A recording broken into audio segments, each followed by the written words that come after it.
Hello students, this is Devarchana Raut, lecturer in computer science. In our previous slides, we have discussed about the elaboration of layouts that are important for a computer center. In today's topic, we will discuss about a very important concept, that is power conditioning equipments. And in our later slides, we will discuss about some of the examples of power conditioning equipments such as UPS, CVT, isolation circuits, and also their principles of functioning. So let's start. Power conditioning equipment is also known as line conditioner or power line conditioner.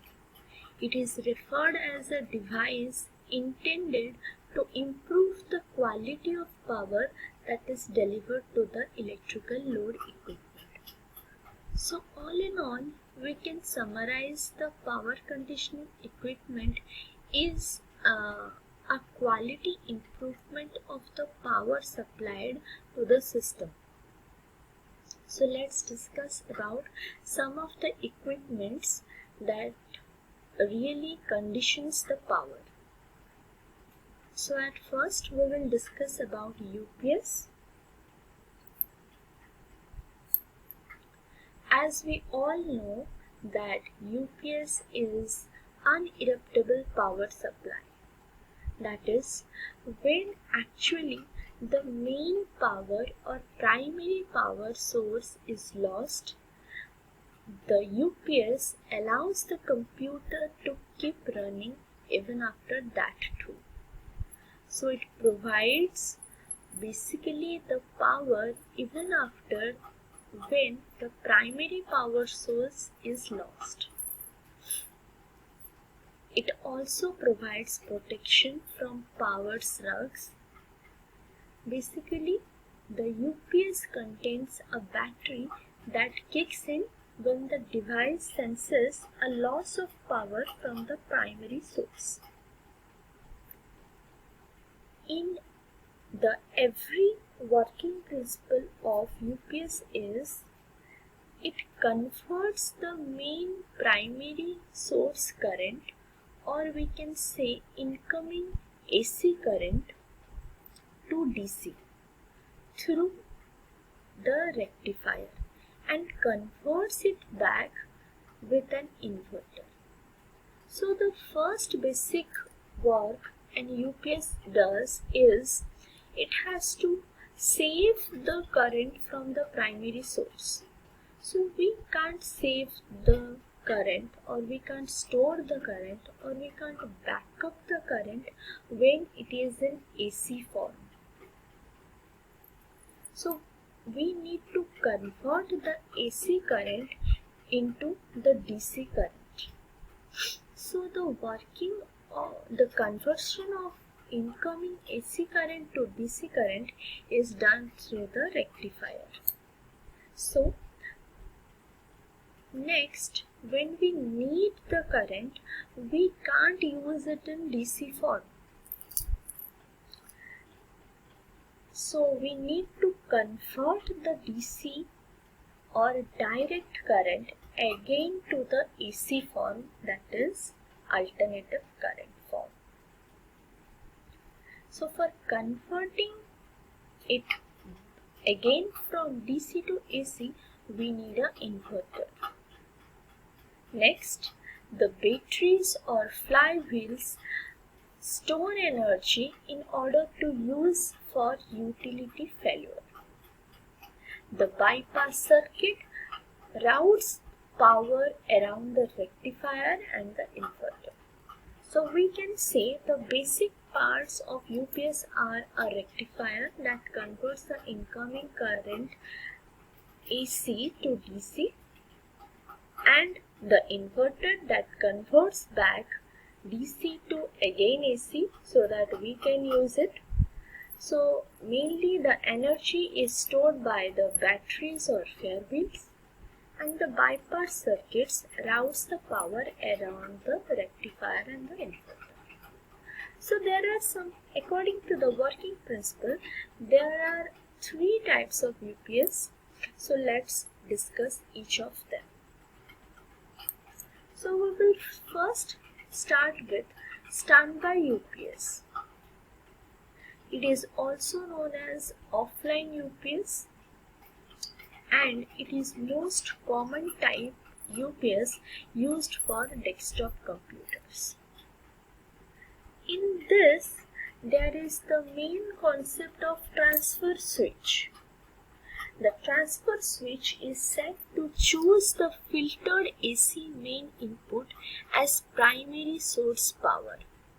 So we can say when the current is there or when the current is on, then the transfer switch takes input from the AC main, takes input of power source, or the main primary power source is the AC main.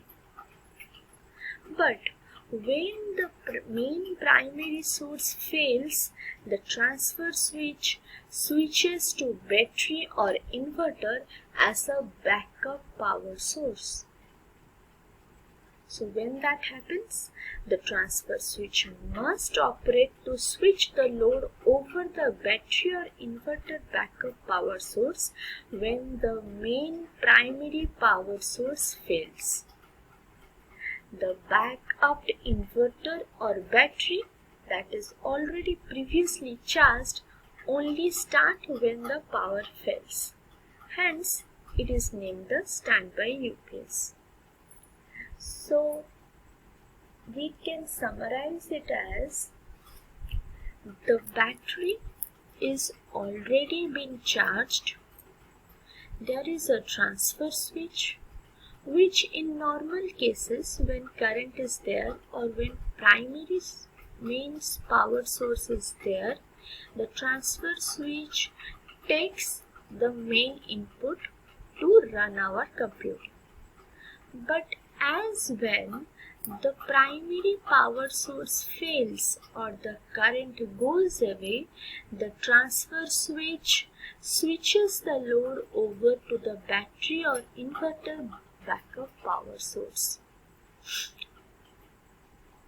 So some of the advantages of standby UPS are: it is high efficiency, it is small in size, and low in cost too.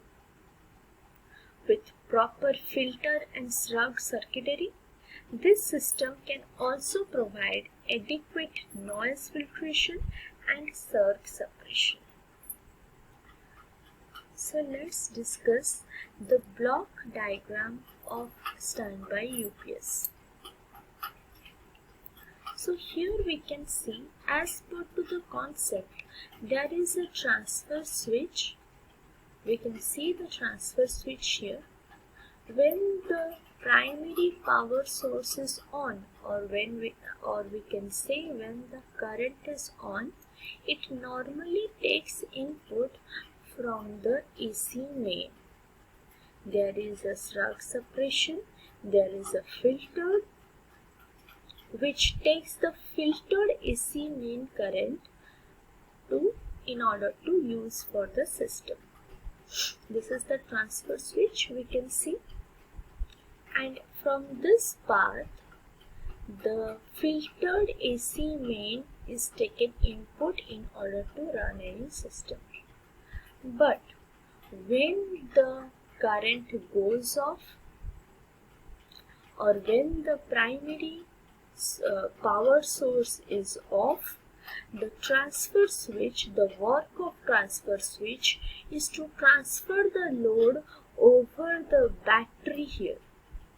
We already have a battery charger whose work is to charge the battery and keep the battery as a backup power source. As the battery is already charged before by the battery charger, so this is known as your backup UPS or standby UPS. So we all know the work of the inverter, that it converts the stored DC current in the battery to AC current. It converts the DC current to AC current and supplies it to the transfer switch so that any system can run.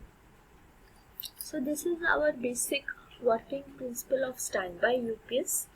The standby UPS main role is the transfer switch, and it takes the input of AC and just transfers the load over the battery when the main power goes away. So in our next slide we will see about the next type of UPS. This much for this slide. Thank you.